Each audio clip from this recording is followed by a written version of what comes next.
Hey guys, Cory Procter here. Welcome to Wisdom and Wealth. I got somebody really good that I'm excited to have. Somebody super special to me who's given me a ton of golden nuggets of wisdom that I brought into my business, I brought into my family, and somebody that I'm not just the only one. This guy has mountains and mountains of relational equity with people in his life that would happily go uh, slay something and come grab his back whenever he needed. And so I'm super thankful to have James Lee Hey, on board today. welcome. Hello. Thanks, brother. Yeah. Well, for anybody who doesn't know, obviously, like you have pastoral history, Yeah. right? Logistics past, you've done with tons of marketing, you've tons with event planning, and have done so many good things. But like you have a unique perspective from where you're at because you've seen some amazing, like what we view in the world, like successful people financially, right? Built businesses, have been not just wealthy but famous, had lots of celebrity lives, and you're always kind of. I know your preference is always on the behind the scenes kind of guy, as you've done a lot of masterful work behind that, which is amazing. But like having that point of view, um, what's been some of like the most what's been some of the right things that you've seen guys have done or people have done Yeah. in building that business and also making sure that that business doesn't even destroy their family life? Yeah. I think the biggest thing that I've had to learn, just because I didn't have a father that showed me an example. Didn't have a lot of intentional mentors that showed me examples of what it looked like to be a intentional father or a businessman or an entrepreneur or someone like that. And so, really, one of the things that I had to learn really quick was never stop learning. Never stop learning, never stop gleaning from information or gleaning information from people that you look up to. And in a lot of different ways, I think it's even okay that just because you may not necessarily talk to someone like you and I are talking to, I think one of the biggest things is for me is even though that I don't know that person directly, that person still can mentor me in a sense by books that I've read from that person, podcasts that I've heard from that specific person, but just learning some of their style and learning some of the things that they have experienced. Those are some of the things that I've seen. Now, in the ministry, I always say, don't underestimate the ministry of proximity and presence. In the exact same way, I think business principles in general is don't underestimate the business of presence. And so, a lot of different ways that I try to just live my life is what I would call an intentional life. To be intentional with everything that you're doing, not just to go through the motions, because sometimes we get into a rut, we get into a little bit of redundancy of just living a life that just goes through the motions. But if you can pause, recalibrate yourself every single day, and be intentional with your thoughts, be intentional with your actions, be intentional with how you engage with people. Those are some of the things that I've learned. Well, give me an example if you don't mind. Like what I'm walking in the business, I'm walking throughout my day. Like let's like even as I walk in the day or leave the door at home to when I get home at night. Like Yeah. what's something that you've seen? Yeah. So I learned this Good. from John Maxwell. So I've Okay. learned from him from a distance. From the best. Yeah, and now I've seen this. I've seen this a lot. So he has come and done a lot of speaking engagements with events that I've done. But no matter what, now John is a hero of mine. I think he's a hero of a lot of different people. But we were in the back room prepping, and even during the times that we are post session of a certain event. No matter what, when he entered the room, you would expect him to kind of take a deep breath and just kind of take it all in, or maybe just take a moment for himself. Now he is scanning the room, not for the most important person, but he is scanning the room in a way that goes, have I met everyone in this room? And so I remember this one time he was walking in his door, he locked eyes with me, and I had yet to meet with him.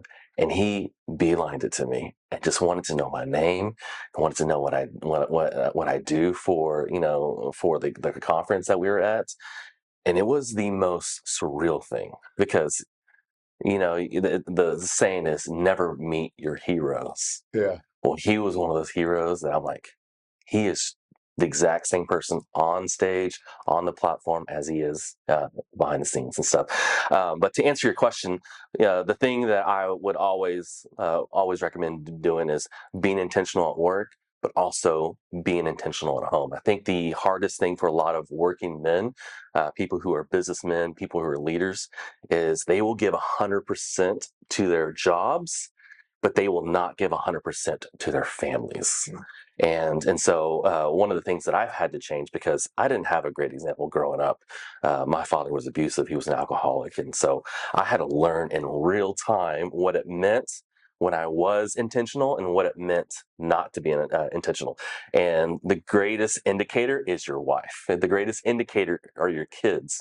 And so a lot of times early on, I would go in and I would just set my bags down and I would just plop on the couch, grab a drink of some sort and just be almost selfish for me. Mm. And the Lord just captivated my heart.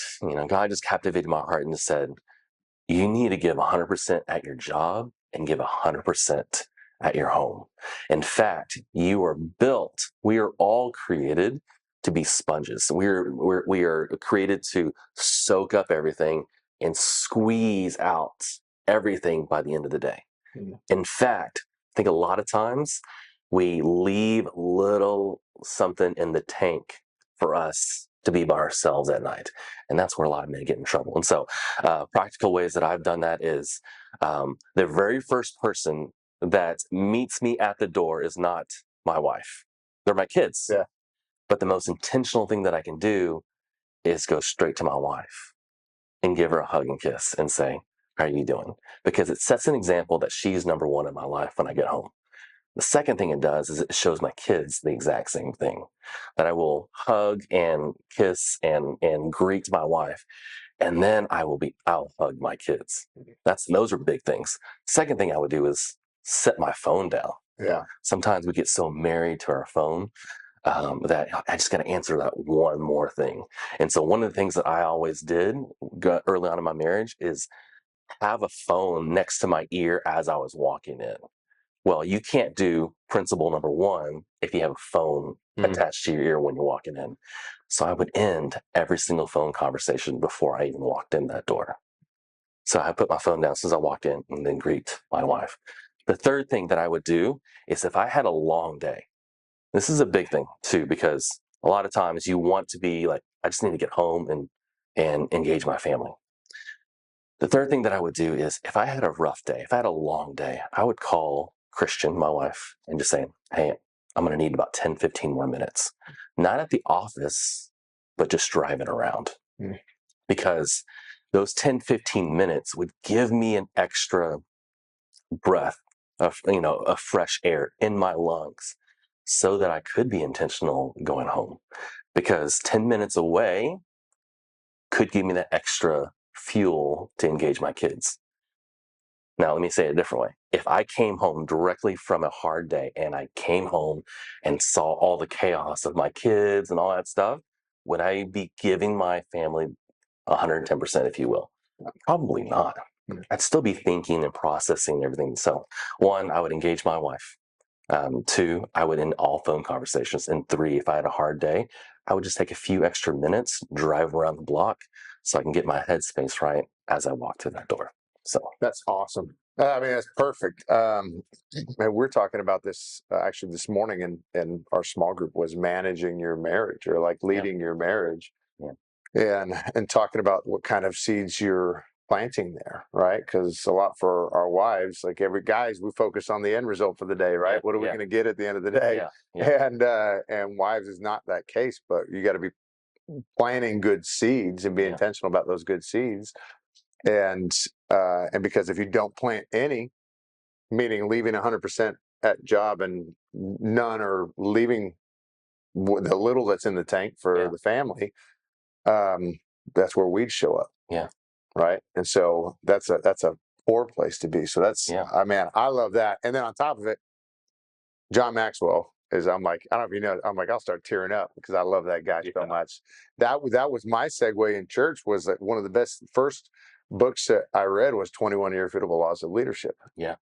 The best. Yeah. And so even leading in the business, I think of Law of the Lid, where I am the lid. I'm where I stop. So if I don't keep elevating, or I don't have other people to help me elevate, Yeah.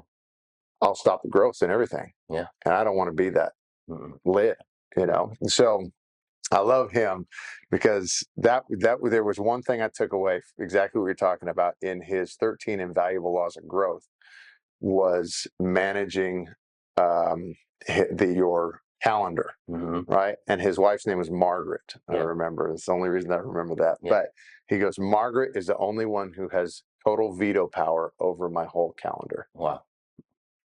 And so I just stole that, and so Megan has full veto power over my calendar, where that thing, I live and die by that thing. That's good. And so she's the only one that she can just move meetings or add things in as she pleases. I think there's a well-known pastor that's from Hawaii. His name is Wayne Cordero, and I believe his book is Leading on Empty. But he would always say, schedule your family things and vacation things first. Because if you schedule everything else first, you will always find room to not put those things on your calendar. And that's been a huge principle, even just for me, because I have to pause and say, Christian kids, what's on your schedule first?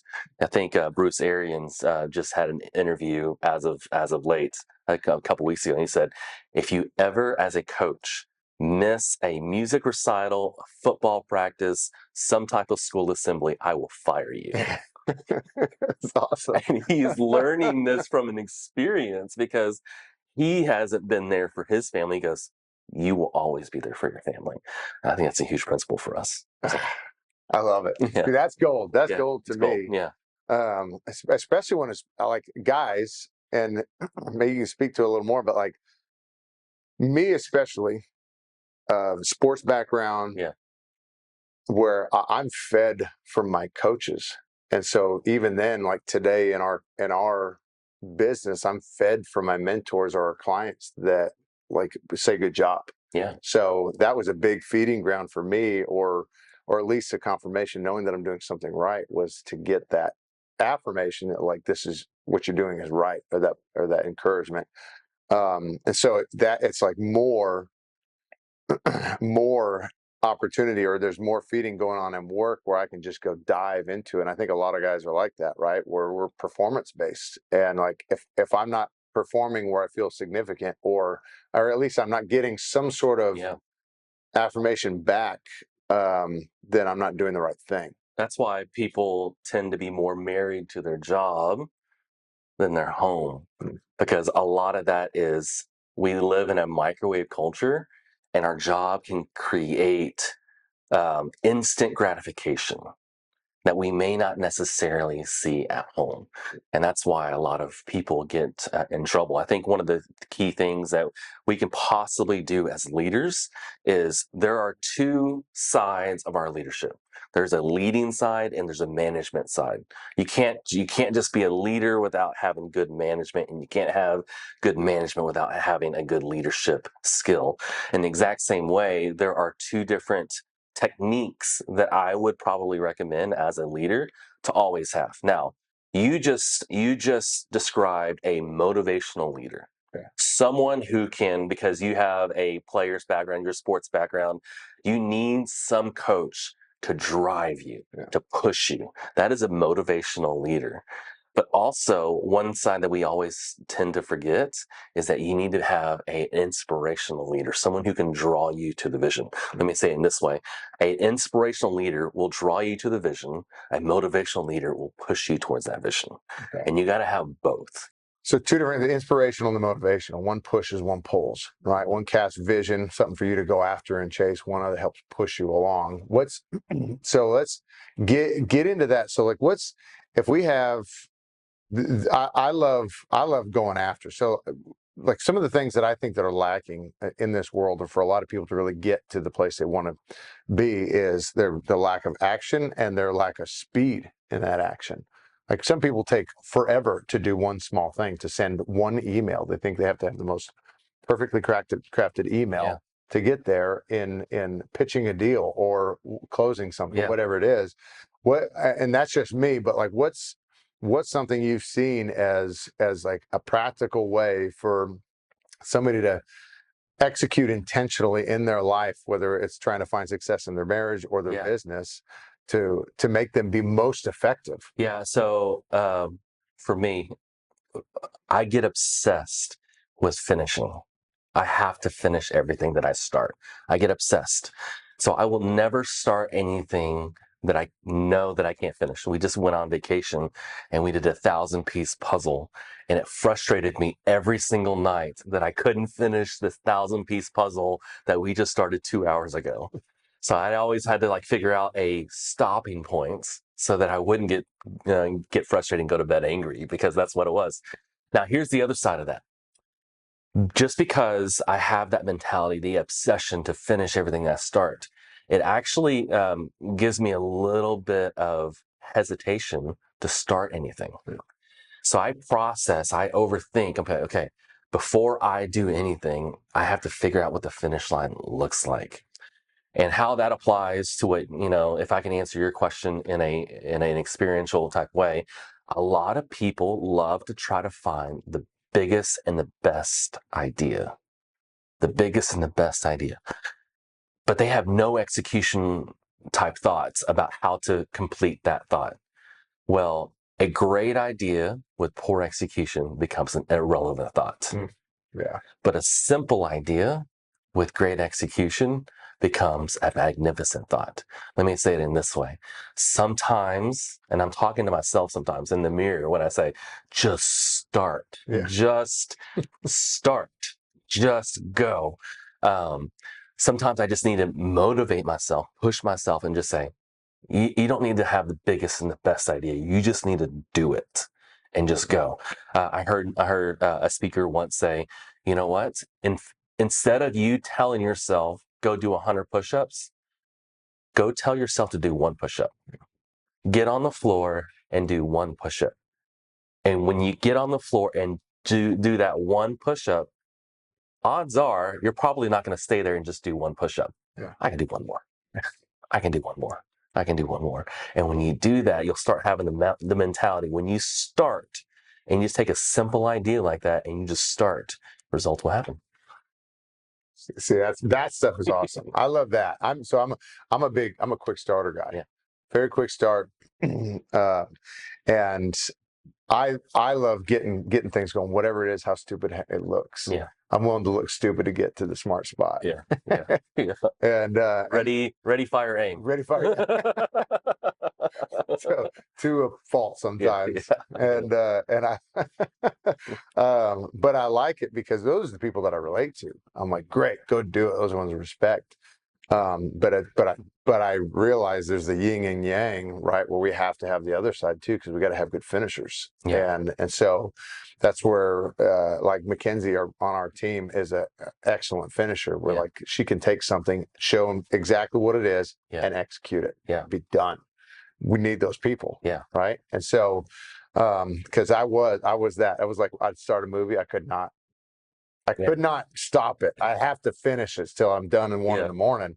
And I used to be like that. I've kind of shifted away, but it's a critical thing. But that's what I think for you. I agree. A lot of people, they just get going. I think I have a friend who was a Navy SEAL. His name is Chad Williams, and he would tell me the struggles of getting out of bed early to do something.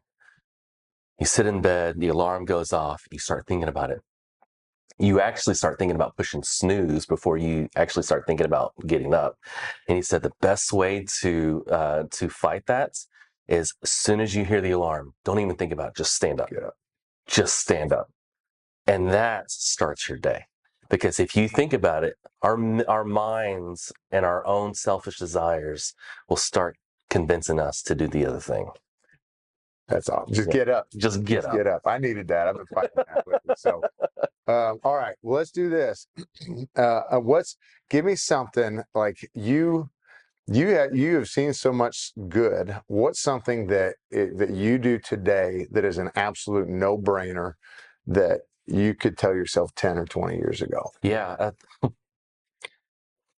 intentional is my life word. What it means to live an intentional life. I said it earlier about asking good questions, learning, gleaning.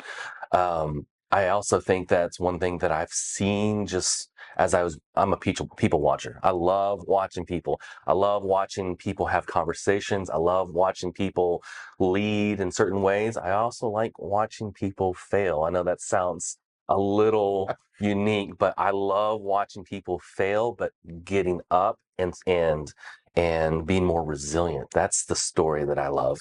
I would probably say the things that I've learned is just that intentionality of learning how to engage people. I think in this day and age, we have a lot of people who are socially awkward. Yeah. Just socially awkward because they're talking behind their phones, they're talking behind a Zoom, they're talking behind emails, they're talking behind any type of software, and they forget how to actually have and carry a conversation. And I think that's kind of real in this day. In fact, we have people in AI that were like, hey, I want to conjure up whatever. I want to come up with any question or any type of thought where AI will help write my own paper or write my own thoughts or complete whatever I'm trying to think. And I think one of those things is learning to be more intentional with the people that you stand or sit in front of. And so the biggest things that I've learned is being intentional with people, learning how to carry conversations and to ask good questions. Those are the top two things. The third thing that I've learned is learn how to build bridges and not burn them. Now that sounds like, yeah, of course. But when it's not your way, a lot of times, like I was talking about the selfish desire, a lot of times we'll just burn that bridge. We'll cancel it just because you don't agree with me. I don't agree with you, anything that you just said. And we just burn that bridge. It's because we're socially awkward in a lot of different in conversations. Like, I'm not going to be your friend anymore. Yeah. How childish is that? Yeah. When you hear that from our kids and 2 minutes later, they're playing again. We hear that with our kids all the time, right? Well, so you remind me, it's so cool. We were just talking about it before being on camera. This season that Megan and I are in right now with our family, with our kids, is like this. It's equally the most chaotic, sweet season you've been in. And one thing you remind me of just there is Grace, our oldest, who's 9 right now, comes home from swim practice. We just had state swim down in Brownsville, Texas. Yeah. Bro, Texas is the airport, BRO. And but she had regional swims, and so this is the first time she's really starting to get competitive. But one of her friends on the team, she's super close with, swam better than her. And so at practice they gave the medals out and ribbons, and she was really jealous because she didn't get any medals. She just got some ribbons, and she came home from practice heading into state really upset. And so she just talked about, she goes, well, how do I tell my really close friend or one of my best friends that I'm jealous of her? And I go, and I'm like, you just tell her. I guess, okay. You could tell her she did a great job. And she was like, but she's better than me right now. I go, yeah, that's okay. That is okay right now. Yeah. And I go, but tell her good job because she did a good job. I go, but it's okay to tell your friend that you're jealous. Yeah. Right. And then I go, if you want to do better, talk to her about it. See what she did better. Or let's go do more if you want to do more. Right. And it was really cool just because I've had those moments where I've been super insanely jealous of friends. And it's not just sports, right? It's business, it's relationally, it's a lot of things. And I think we lose that because kind of the immature place of that, even as a kid, is like, how can I have a relationship with you when I'm jealous of you? Yeah. And I think it's okay to acknowledge that because it doesn't demean anything. It's a natural emotion, but it's like, hey, how do we navigate? Well, it's a learned thought. Right. Because in that emotion, when you are jealous or you're angry, what was something that you heard when you felt that way? What was the phrase? Suck it up. Suck it up. Yeah. Suck it up. Yeah. And let's go. Yeah.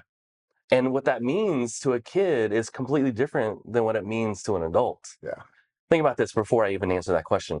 When a kid has a hard day, let me say it this way. When an adult has a hard day, you go home and try to be by yourself. Yeah. When a kid has a hard day, they want to be by their parents. They'll even say this phrase, would you play with me? Yeah. That's when they have a hard day. But when you say suck it up to a kid, you are naturally telling that person or that child, your emotion doesn't matter right now. Mm. Okay? Suppress it. Mm. It's okay for your kids. It's okay for adults to even say, what are you feeling right now? So it's great that you even told Grace, what are you feeling? You can say that because enemies, foes, even if you're a believer and Satan will tell you, just compress that thought so it never gets out. And when you compress those thoughts, guess what happens? Other thoughts start clinging towards that thought and stuff. And so getting that thought out, having that conversation, like, man, I was jealous. I was angry. I didn't get, but when you talk it out, freedom happens. Yeah. It's so cool. Yeah. And you can see that was the end result, was like, I can still be friends. Yeah. That's exactly what happened too, wasn't it? Yeah. Yeah. It's so cool. Yeah. Man, dude, I'm so thankful. 30 minutes blows by. It's too short. Yeah. But I'm thankful for you. I love you, and we're going to do this again, but you're Absolutely. just one of the best friends I have in my life, and I'm super thankful for you coming on. Man, I love you, man. You have an incredible gift of connecting with people. You've always been a good friend to me and my family. And so let's do it again. Heck yeah. All right. All right, brother. Let's go.